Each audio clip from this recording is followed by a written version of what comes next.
What's going on, Combat Sports Nation? This is Sean here at the end of the night. Cage Titans Fighting Championship 32 with the winner of the main event, Slippery Pete, Peter Barrett. It went 3 rounds, still ended in a unanimous decision. But as you see, if you were not in the house, his face tells a story. It was undoubtedly the hardest fight that you have fought. Peter, congratulations. How do you feel? Like it was a fucking goddamn firefight, and it was beautiful. I feel great. I've been told there's some things going on over here. I haven't had the opportunity to take a good look at it, but at the end of the day, I pulled down deep inside of me and did what I had to do to win. But there was that right hand in the first round that really found a home. Yeah.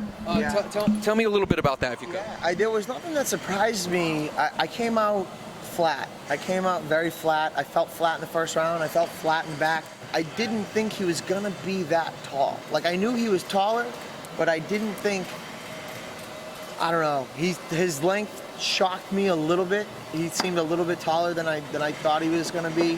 And that, like I said, coming out flat the first round really allowed him to establish his range and counter me very well. You're at your stool, about to get off into the second round. What is the advice that you're given from your corner? Take this motherfucker down and win this fucking round. That was it. Wrestle, wrestle, wrestle.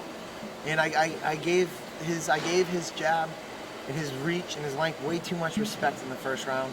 And that's not how I fight. I like to smother, dominate, and overpower. So it took me 1 round to wake up, which is fine. That's why we have 3. But he was definitely landing and picking me apart in the first. There's no question about that. I will admit that. He got me good. I think he opened me in the second round.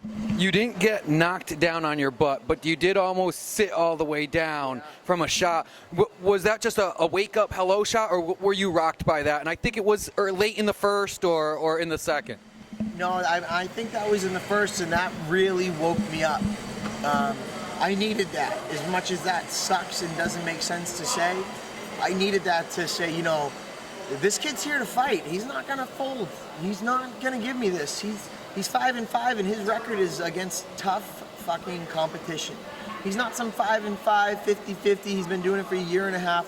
He's been around for a minute. In the pre-fight, you mentioned his wrestling and sort of had some. I mean, I think it was quote, his wrestling sucks. His wrestling sucks. Going into the third round, there was a lot more wrestling. Was there anything that surprised you as far as his length or his ability to sprawl? Anything with his wrestling that did surprise you? He was able to get underhooks. You know, he probably worked those underhooks a lot.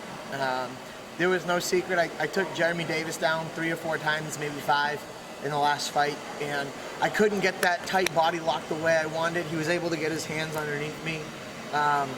And maybe I just expected it to be there, and when he contested it, I wasn't prepared. I don't know. Not that I wasn't prepared, because I can make those live adjustments, real-time adjustments, but I was expecting my wrestling not to meet as much contest. Do you think this was the best fight thus far? I think his length had a lot to do with it. I like being the bigger fighter. This was a fight that solidified my belief that I need to be fighting at 145. I do have a little bit of an issue with longer fighters, and being at 145 almost guarantees that I'm the bigger, longer opponent, and I get to bully people. I didn't, you know, maybe I gave his size too much respect, and I didn't come out bullying him the same way that I came out bullying Jeremy Davis. And I was in the back room going, dude, Jeremy Davis was an undefeated 3-0 fighter. I went out there and I fucked him up. This kid's 5-5. But in the back of my head, I'm going, you spar with guys that big, you spar with guys with that length, but you've never fought someone that size. So it really made me, maybe I overthought it. You know, I tell my kids when I'm in the wrestling room, don't think, react. And I think, here I go with that word, I spent too much time thinking in the cage. You know, I should have just stuck to my game plan, worked my feints into my takedowns, feints into takedowns, feints into overhands, feints into takedowns. That was my game plan, And you didn't see that until the third round. I really let his size, you know, make a home in my head, and I can't do that anymore. It took me the third round to wake up and say, nah, this motherfucker's ass is mine. I'm going to fucking take it. Follow us on Instagram, watch us on YouTube, check us out on Facebook, visit us on Twitter, and stay tuned.